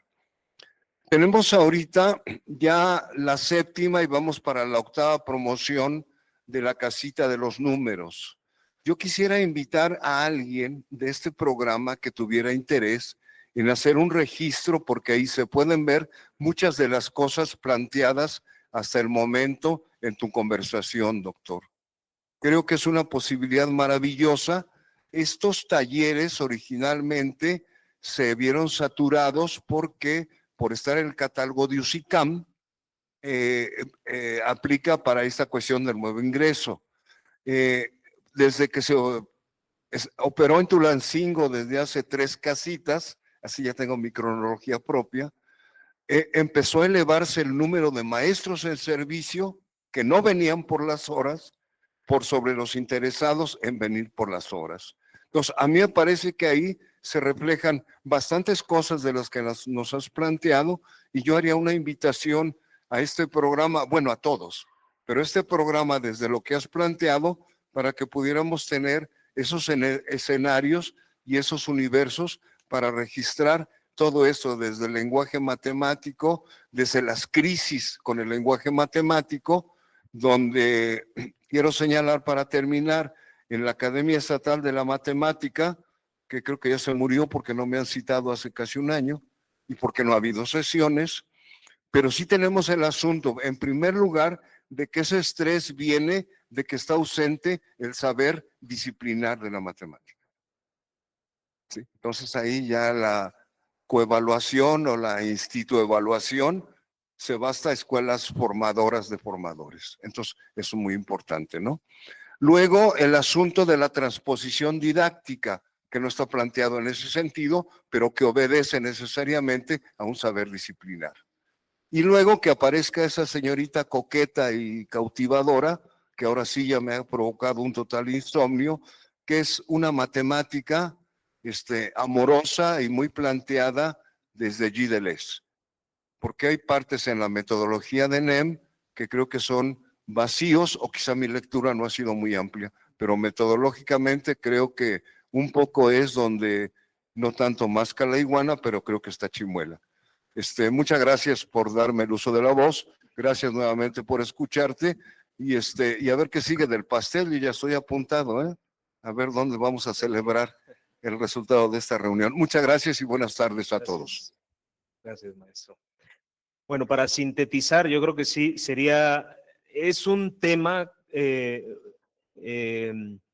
la gestión requiere de políticas educativas o de reformas educativas que aún, a pesar de que llevan muy poco tiempo como la NEM, pues bueno, ya empiezan a dar algunos destellos, ¿no?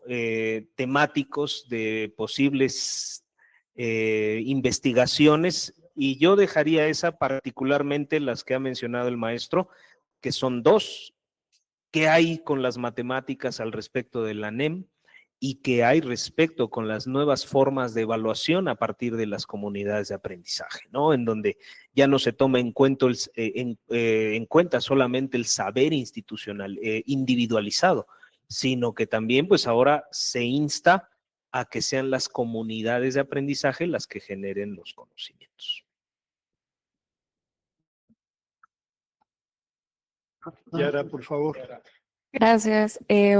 Bueno, tendría mucho que decir, dado que tomamos su clase. Pues trataré de hacerlo un poco breve, pero en cuanto hablábamos de las premisas,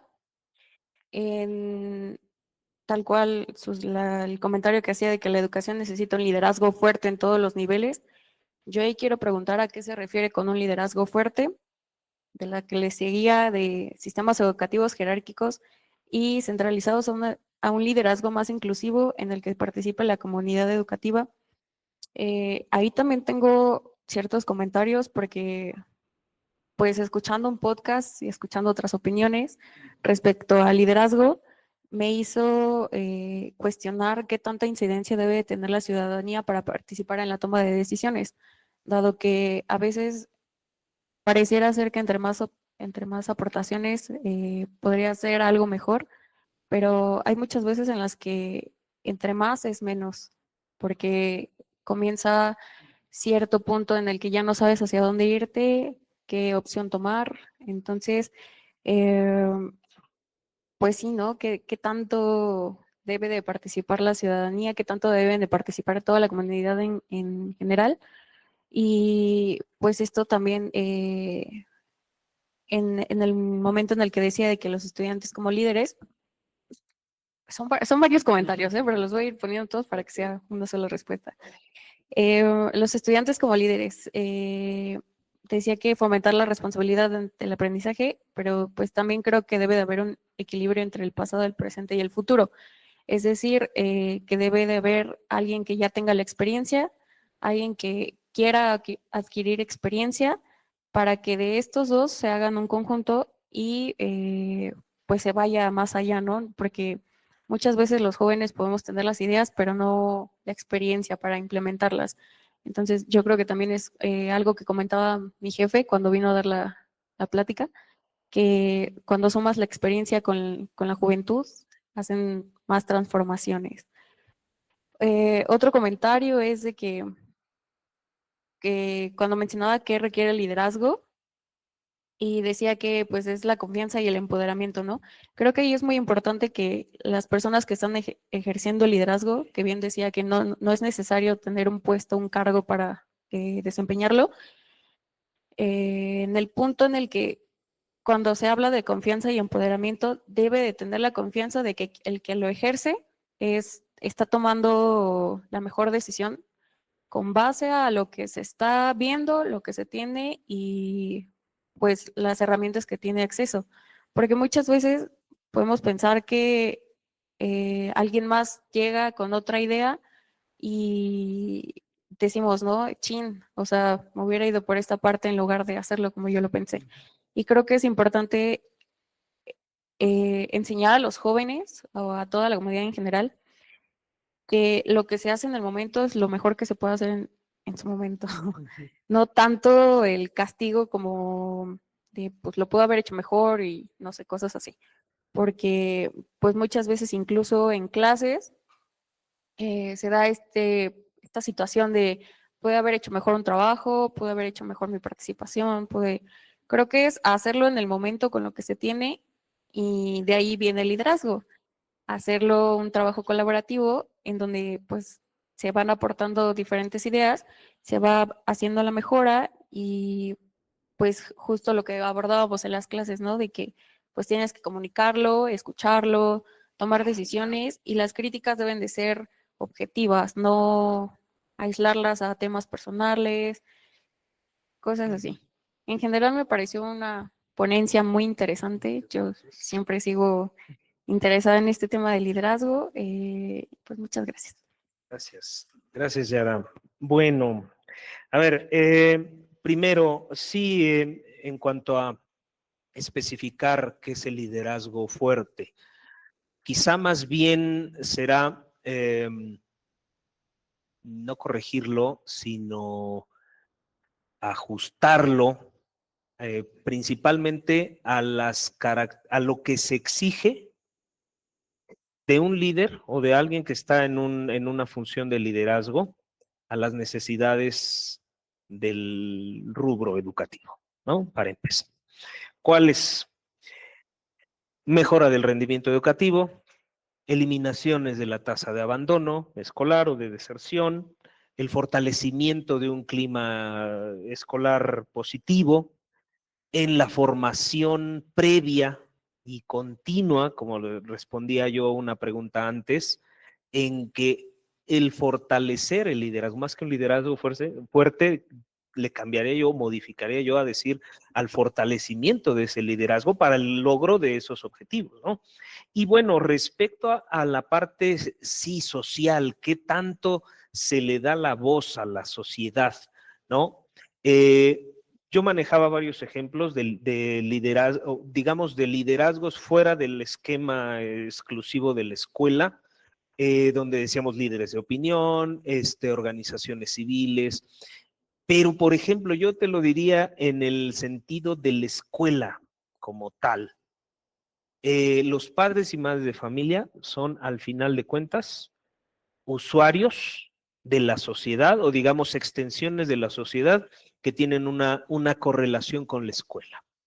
Y en ese sentido es importante, por eso ponía yo el ejemplo de las asociaciones, es clarificar cuáles son sus funciones, cuáles son las funciones que cada uno de ellos ejerce. ¿Por qué? Porque si no corremos el riesgo efectivamente de que cualquiera puede opinar de educación sin tener una base o más aún, como decías tú, sin tener una crítica constructiva, objetivada, ¿no? Donde tenga más una intencionalidad por lo general de tipo político que en abono realmente al fortalecimiento educativo, ¿no? Sí, son muchos temas, pero yo pudiera decir que fundamentalmente es ahí, en clarificar cuáles son las funciones que cada actor asumiendo un rol de liderazgo tiene y particularmente el clarificar cuáles son las funciones de los actores que no están relacionados directamente con el esquema educativo.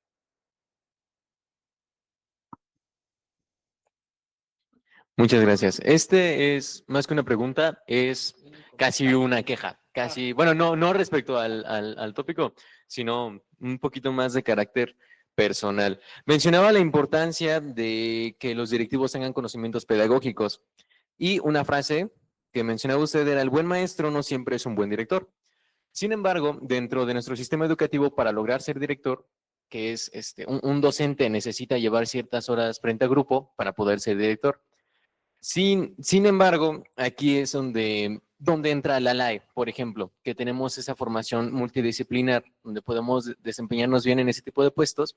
¿Dónde entramos si la SEP o en general nuestro sistema educativo no nos permite aplicar ese tipo de puestos para el trabajo? Y gracias. Ahí hay que preguntarle a Lucicam, ¿no? La doctora.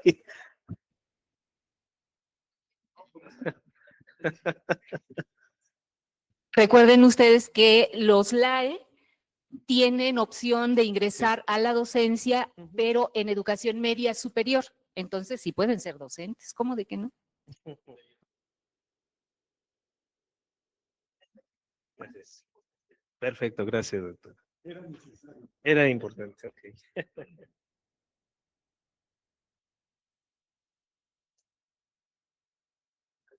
Hola, ¿me escucha? Sí. Bueno, más bien, dos cosas. Una, más bien lo que el compañero pregunta, Esteban, sí, dice, bueno, ¿por dónde voy a ejercer el liderazgo si la SEP no genera, no? Yo le diría que una vez que esté adentro, él sea el líder, ¿no? Y tiene que ser líder para estar ahí. Pero yo tengo algunos comentarios. Yo primero, todos con respeto, sí, aclaro. No cerraría esa respuesta de que los líderes nacen o se hacen. Yo no la cerraría, no me atrevería a cerrarla. Sí, y ahorita explico por qué. La otra, y que está en una de las láminas, dice, es que a quién se le otorga el liderazgo. Yo creo que el liderazgo no se otorga. El liderazgo se conquista. Obviamente hay una serie de características y hay una principal que es lo que se llama el timing. ¿Sí? El timing, el sexto sentido, la habilidad. ¿Sí? Y esa no se va, no la forma, esa no se forma. Sí, claro. Ahora, ¿por qué no cierro la respuesta a que se forman? En el mundo hay múltiples ejemplos de líderes, ¿sí? Que son naturales. Sobran ejemplos. Es Mandela, por ejemplo. Es un líder natural, ¿no? Gandhi, otro ejemplo. Che Guevara, otro ejemplo. Y puedo seguir poniendo ejemplos, ¿no? Pero también puedo poner ejemplos de gente que supuestamente es líder y dice que, y tiene razón, los niños que no han nacido no van a la escuela, no, tiene razón. Sí, perfectamente tiene razón. Sí, pero entonces, y lo otro, entonces, no cerraría yo la pregunta, porque si no habría escuelas para líderes, ¿no? Yo creo que no. Sí se requiere formar habilidades, por supuesto, algunas estrategias administrativas de gestión, etcétera, de fundamentos, por supuesto, pero el timing, eso te le da la experiencia, la vida. Finalmente, el liderazgo son prácticas. Sí, son prácticas. Y un elemento central es la libertad. Si no hay libertad, si no hay autonomía, no puedo ser líder, es imposible que sea líder, ¿no? Aunque tenga las habilidades. Y lo otro que quise comentar es es que no se otorga liderazgo. No puede ser por mandato, ni por oficio, ni por ex oficio, ¿no? O sea, no, eso es imposible, pues, no se otorga. Gracias. Ok, bueno, muy rápidamente. Ahorita sobre si se nace o se hace, aquí es donde entra donde yo apelaría al estudio de la historia y, por ejemplo, me llama la atención o me ha llamado la atención de la vida del presidente Roosevelt, presidente de Estados Unidos, y respecto a cómo él, con habilidad, digamos, con ciertas habilidades que él ya poseía, ¿no? Pudo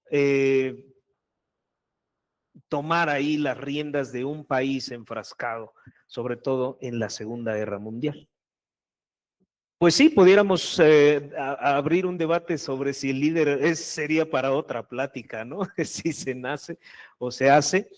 Yo sí sostengo la de esta parte de la adquisición del liderazgo. A ver, el liderazgo efectivamente, desde un punto de vista, si lo manejamos como desde un punto de vista administrativo, ¿no? Que es una forma de llegar a un puesto, ¿no? Directivo, por ejemplo, en donde, bueno, pues ya ahí se desarrollan ciertas habilidades, ya la misma experiencia, como dice usted, doctor, pues son las que determinará, ¿no? La capacidad o la aptitud para el puesto. Pero yo diría que mejor hagamos un seminario sobre los líderes nacen o se hacen. Porque, bueno, al final de cuentas, yo ahí me acuerdo mucho de esta lectura que dejé de Serafín Antúnez sobre el liderazgo de sí mismo y sobre ciertas características que se debían poseer a partir de la experiencia para ejercer roles de liderazgo.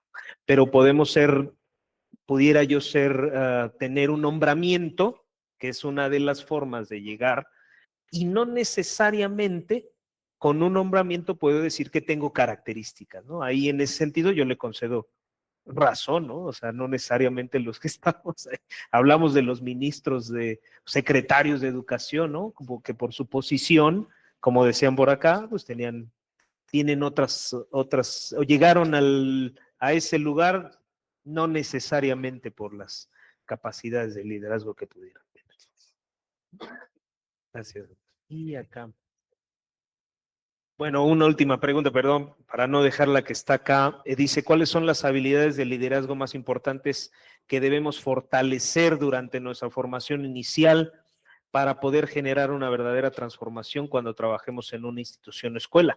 Pues sobre todo, capacidad de toma de decisiones, pudiera yo decir, trabajo colaborativo, trabajo en grupo, el ejercer el liderazgo desde posiciones no necesariamente asociadas con ella como la misma práctica docente, serían formas muy particulares y desde luego las habilidades que ya he expuesto, ¿no? Como la comunicación, la expresión, la argumentación.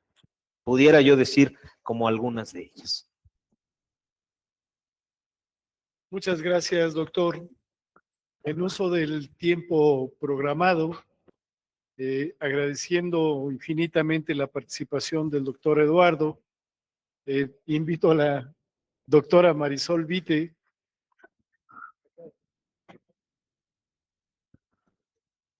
para hacer la entrega de la constancia correspondiente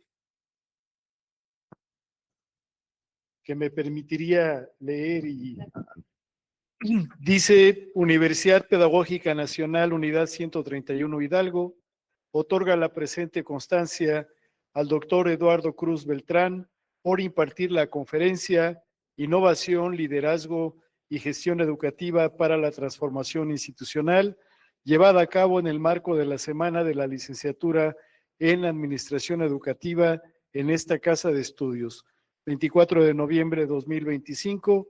Atentamente, Educar para Transformar, doctora Marisol Vite Vargas, directora general.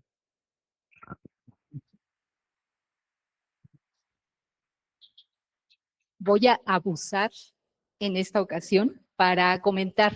Primero, muchas gracias, doctor Eduardo.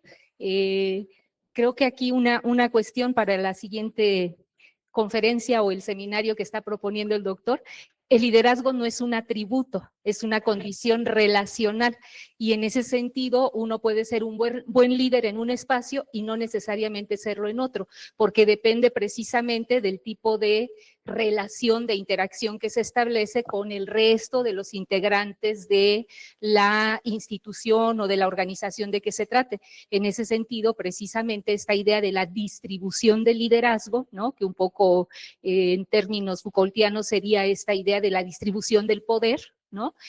Adquiriría como un sentido particular. Nuevamente, mil gracias, doctor. Y bueno, pues hago entrega de la constancia.